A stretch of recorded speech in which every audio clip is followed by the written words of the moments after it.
Welcome to the last part of our video series. This video will talk about emotional support and talking about race. Students of color are reporting most of their emotional support coming from teachers and faculty, compared to their white peers who feel most supported through their friend groups. In question 14B, students were asked what supports were missing.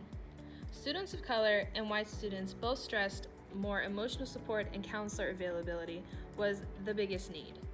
Interestingly, white students are reporting a need for more information about resources and access to more external resources than students of color. Students of color are reporting a higher need in academic support than white students. The data gets really interesting in question 15, and it splits by racial demographic. When asked if more help was needed in the counseling center, students of color overwhelmingly reported no, while white students overwhelmingly reported yes.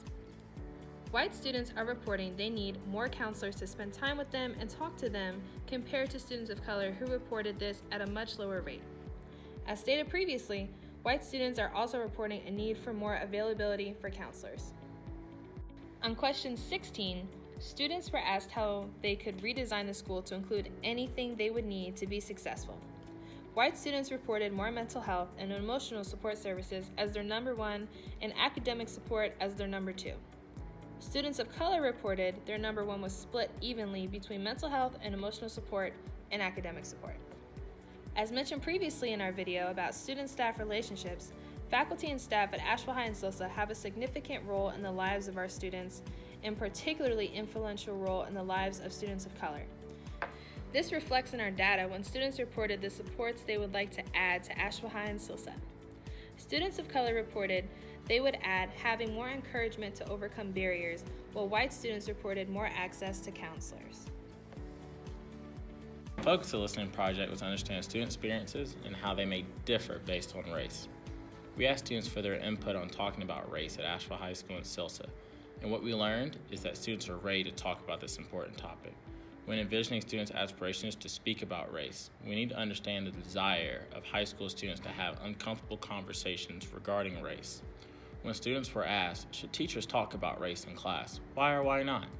Students who responded yes cited the need to acknowledge race and history of race. As one student stated, yes, because I feel like people need to understand other races more than we do, and we need something deeper than a generalized idea of what races are and what they have gone through. However, those who responded no were at a lower percentage than those who responded yes. When viewing the reasons for a response of no, students of color cited their reason being upon wanting to avoid racial tensions. Students who said teachers should not talk about race in class cited not wanting racial tension or thinking their teachers would not know how to talk about race because they are white. This seemed very intriguing as we speak about possible solutions for more integrated and equitable communities within Asheville High School and Silsa.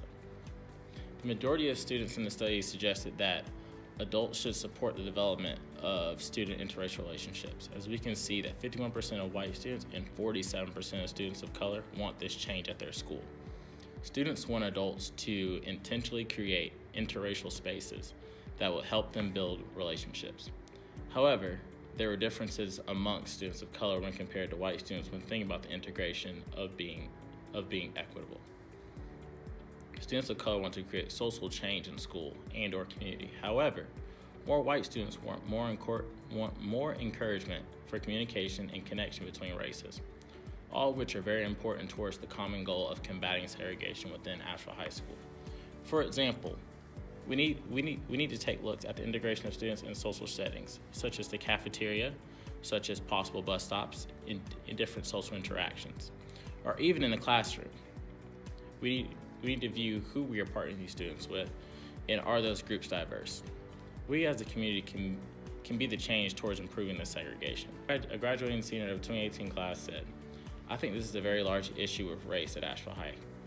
I think that is something that definitely needs to be addressed. I haven't had enough experiences here to necessarily say what causes some of this stuff, like high-level classes being disproportionately white. It's a real issue for sure. In 4 years of being here, I know it is. I've seen it."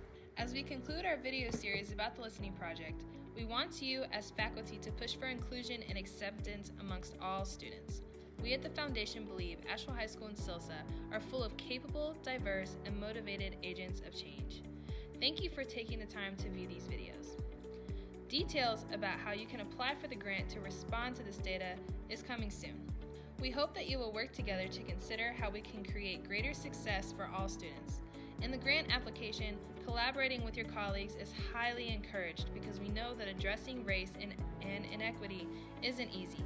We can create change if we work together.